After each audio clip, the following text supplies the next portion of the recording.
He was just 19, a bright student at the University of Benin. But one rainy night in 2019, his body was found mutilated behind the hostel. His heart had been cut out. The mark carved on his chest? A symbol of the Black Axe.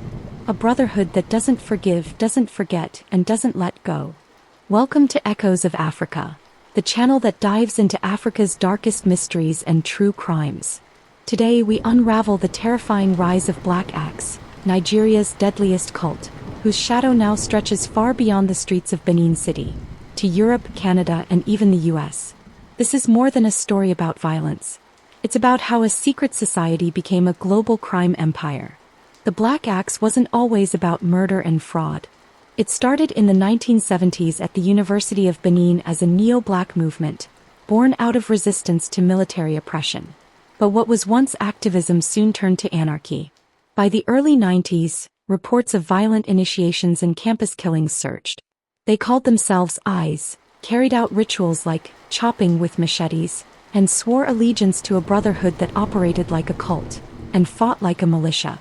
Fast forward to 2019. Juliet IB, a 21-year-old business student, was last seen on campus before her body was found in a shallow grave. Her crime? Dating a rival cult member. Witnesses said she was taken in a tinted SUV. No plate number. No screams.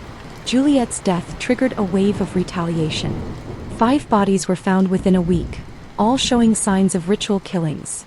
Missing hearts, deep facial lacerations, and the Black Axe insignia carved on their backs.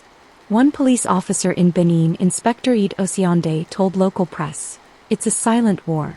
We pick up corpses before students wake up." Black Axe has grown far beyond Nigerian campuses. In 2021, Canadian police busted a multi-million-dollar wire fraud syndicate led by alleged Black Axe members. They laundered funds using fake charities and dating scams. Meanwhile, in Italy, Interpol linked Black Axe operatives to human trafficking and drug smuggling across the Mediterranean. A former member interviewed by BBC Africa Eye confessed, "We were given targets to kill, accounts to hack, women to lure. It was like working for a tech company, but with blood." They use encrypted apps like WhatsApp and Signal, speak in coded cult slangs like Mafian Lord, and operate what investigators call a digital mafia. Despite arrests, the structure of Black Axe is hard to break. The organization is cell-based. A leader in Benin might have no idea who leads in Johannesburg. This decentralized form makes infiltration almost impossible. Authorities in Nigeria tried launching Operation Sweep to curb cult killings in universities. But the moment they arrest a key figure, another steps in. Meanwhile, journalist Tobor Ovuri, who went undercover for her exposé on human trafficking, uncovered links between Nigerian politicians and cult groups like Black Axe during elections. Some members are said to serve as political enforcers, stealing ballot boxes, intimidating voters, even assassinating rivals. But why would a student risk everything to join? Power. 4 young men in poverty-stricken neighborhoods, Black Axe offers what the government doesn't: protection, cash, connections, and fear-respect. Initiation rituals are brutal. Some recruits are beaten unconscious, forced to drink animal blood, or branded with fire. If they survive, they earn their nickname, Butcher. For many, it's trauma disguised as brotherhood.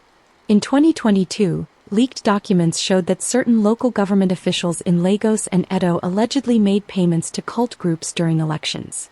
Suddenly, what looked like a student crime ring began to look more like a state-protected syndicate. Could the government be shielding the very monster they claim to fight? Today, Juliet IB's killers have never been found. Her parents moved out of Benin City, fearing more violence. Black Axe hasn't disappeared. It's evolved. More digital, more global, more elusive.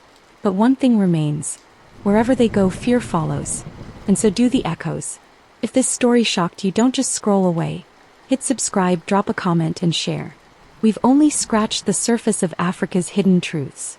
Next episode, we go inside the ritual killings of Clifford Orji, Nigeria's most feared cannibal. Until then, stay safe and keep listening to the Echoes of Africa.